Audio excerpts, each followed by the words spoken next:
People love saying, some shame is necessary, or healthy shame keeps society functioning.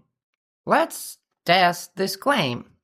Is it useful to occasionally hit yourself with a hammer to develop fine motor skills? Should you periodically roll around in shit for mental health? Do you need to eat poison regularly to train your digestive system? Would sticking a needle in your arse improve muscle tone? That's the exact logic behind healthy shame. But wait, fever is uncomfortable but useful. Healthy discomfort exists. Sure, here's the difference. Fever is a natural defense mechanism against external threat. It attacks infection, viruses, bacteria trying to destroy you.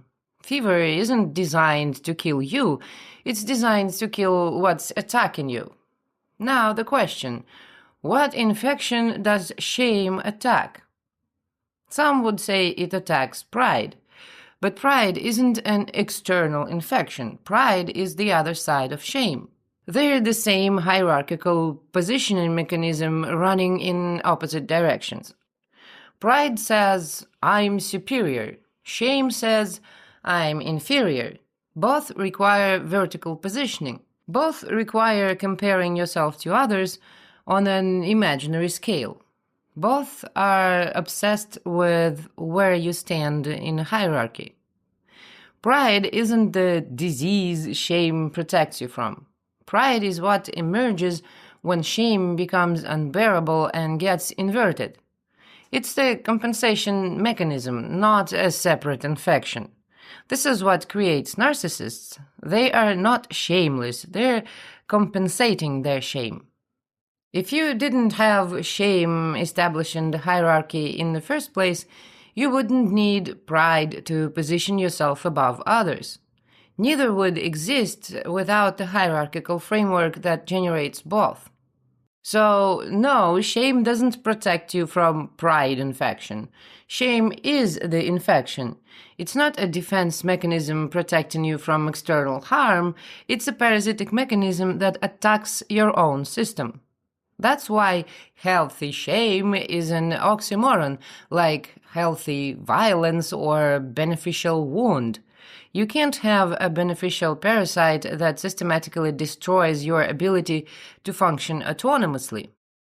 But shame protected us from exile in ancient times. Exile meant death, they say. Let's check the timeline.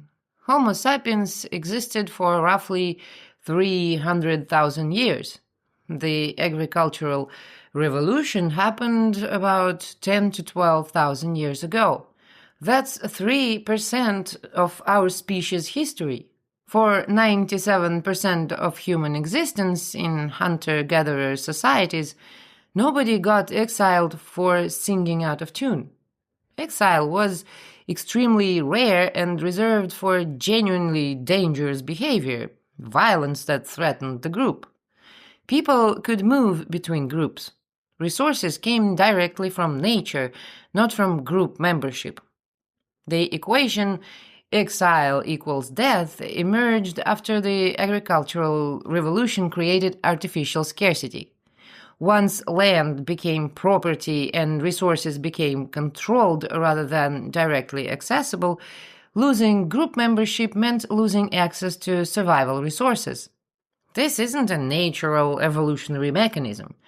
This is a recent systemic installation running on manufactured dependency. And notice what triggers shame. Not behaviors that threaten group survival. Violence, theft, actual harm. Shame activates when you want to express yourself. Expressing yourself isn't a survival threat. It's a threat to hierarchical positioning. The mechanism isn't protecting the group from danger. It's protecting the hierarchy from challenge. If shame were truly an ancient survival tool, it would activate for actual threats and calibrate to real danger levels. Instead, it activates for voluntary creative expression and runs at maximum intensity whether real consequences exist or not, because it's not evolution, it's artificial. Shame isn't about what you did, it's about what you are. It evaluates your fundamental existence through an imagined external gaze. You see yourself through eyes you imagine judging you, and those eyes find you defective. Narcissists do the same but search for admiration instead. Shame has no resolution pathway because you can't fix being fundamentally defective. The target isn't your action, it's your existence. Some say shame is necessary to prevent you from harming others. But why does shame activate most powerfully in situations with zero harm? You want to sing at a party, or publish your music on SoundCloud, or play piano in a shopping mall, even if you have music education, especially if you have music education, or share your thoughts in a video on YouTube, or just show your creative work online. Who gets hurt? Nobody. What boundary is violated? None. What concrete problem exists? There isn't one. Yet shame activates immediately. Why? Shame isn't harm prevention. It's visibility management. Being visible opens you to evaluation. Evaluation in a hierarchical system means positioning. Someone will decide you're inferior. Someone will ask, who are you to sing, to create, to speak, to exist publicly? Shame performs preemptive self-suppression. You shut yourself down before external hierarchy does it for you. This isn't protecting anyone from harm. This is a talent suppression mechanism preventing you from existing visibly in the world. How many people don't write, don't create, don't speak, don't pursue what matters to them, not because it would hurt anyone, because what if people think I'm shit?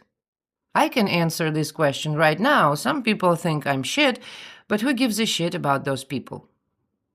If shame were actually about harm prevention, it would activate when you cause damage and resolve when you repair it. Instead, it activates when you dare to be visible and never resolves because the perceived problem is your existence itself. If nobody had programmed you to hate yourself for mistakes, self-flagellation would never occur to you as a response. Think about the natural, spontaneous reaction to fucking up. You fall down, you get up and continue. You break something, you clean it up and move on. You say something incorrect, you correct it and forget about it. Now compare the shame response. I'm a terrible person. Something is fundamentally wrong with me. Everyone saw what an idiot I am. I don't deserve to exist. This is not a natural reaction. This is an installed pattern. No child is born thinking, when I make a mistake, I should stone myself inside my own head. That's absurd when stated directly. Look at children before shame programming is complete. A toddler makes a mess and gets curious about the result, not ashamed. They fall and get up without self-punishment. They say the wrong word and laugh, try again. Shame gets installed through repeated external messaging that gradually becomes internalized. You should be ashamed of yourself. How dare you? What will people think? You're bad. The external voice becomes internal, then you carry it in your head for the rest of your life, believing it's your own thought process. The natural response to mistakes is treating them as learning opportunities, not identity crises. Only after sustained conditioning does a child start responding to errors through self-punishment. Even then, you can see it's learned. They literally repeat phrases they heard. I'm bad, I should be ashamed, blah, blah, blah. Self-punishment is unnatural. You had to learn it.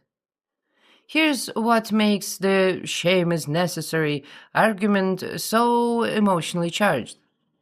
To admit shame is installed and unnecessary means admitting that your parents or whoever raised you installed a harmful control mechanism in your head. For many people, this creates unbearable cognitive dissonance. It's easier to defend shame as natural and necessary than acknowledge that the people who were supposed to protect you programmed you for compliance instead. This becomes especially intense if you're a parent yourself, because acknowledgement means I'm doing the same thing to my children. The argument isn't a rational analysis. It's defense of an installed ideology you can't question without questioning the entire structure of your foundational relationships and your understanding of yourself. This is why, when you challenge shame as necessary, people don't respond with logic. They respond with fear, anger, or accusations. You're not just questioning a mechanism, you're threatening their entire framework for understanding who they are and where they came from. The final defense goes like this: without shame, you'll become a narcissist or psychopath. This only works if you believe shame prevents antisocial behavior. It doesn't. Research shows narcissists carry massive underlying shame buried under compensatory superiority. Psychopaths discharge shame through attacking others before it registers internally. Neither proves shame is necessary, they just show different ways the same mechanism malfunctions. The real manipulation is the false choice itself. The system tells you your only options are ashamed and compliant or shameless and predatory. Both exist inside the same hierarchical positioning game. The third option they don't mention: understanding consequences through logic rather than fear of judgment. Having empathy as actual understanding rather than performance. Taking responsibility without positioning yourself as superior or inferior in some imaginary hierarchy. That option threatens the system because it exists outside the victim-predator dynamic the system requires. Now, forget the arguments. Check your direct experience. Do you enjoy feeling shame? Last time you felt it, was it pleasant, inspiring, energizing, or did it make you want to disappear? Does shame help you develop? When you're ashamed of singing, do you sing better? Or do you stop entirely? When you're ashamed of speaking up, do you articulate better? Or do you shut up? When you're ashamed of existing publicly, do you grow? Or do you contract? Do you get joy from shame? Clarity? Freedom? No, shame gives you paralysis, self-suppression, the urge to vanish, to become smaller. So why are you defending it as necessary? Because you were taught it's required for society to function? Because otherwise chaos? Or because admitting the mechanism controlling your life is an installed virus rather than protective feature means questioning everything you were taught about yourself? If it doesn't feel good, doesn't help you grow, doesn't give you freedom, why are you arguing it as useful? Check what you actually experience, not what you were taught to believe. Does shame help you, or does it cage you? You're right about one thing, though. Shame is extremely useful, just not to you. It's useful to anyone who wants to control you without the expense of direct violence. It's useful to systems that need you compliant, self-policing, afraid to take up space or question their rules. It's useful to parents who want obedient children rather than autonomous humans. It's useful to employers who want workers too ashamed to demand what they're worth. It's useful to partners who need you believing you're lucky anyone tolerates you. It's useful to industries profiting from your sense of defectiveness. They sell you the cure after selling you the disease. It's useful to institutions requiring you to believe that questioning them makes you bad, wrong, ungrateful, or arrogant. Shame is spectacularly useful to everyone exploiting you. If nobody had programmed you to hate yourself for mistake, блять, it's useful to anyone who wants you, blah.